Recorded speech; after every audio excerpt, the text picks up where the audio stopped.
चलतु आज आम बनैबा चाट पाई खट्टा पानी।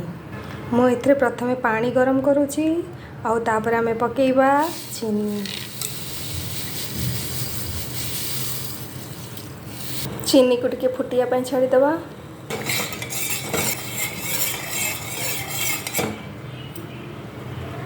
ये चीनी मिसी जाइए। एबे लंका गुंड पकेबा, जीरा गुंड, चाट मसला सबको एका संगे भलसे मिसईदबा। सबको एका संगे भलसे मिसईदबा आउ किछि समय पाई फुटिया पाई छाड़ीदबा।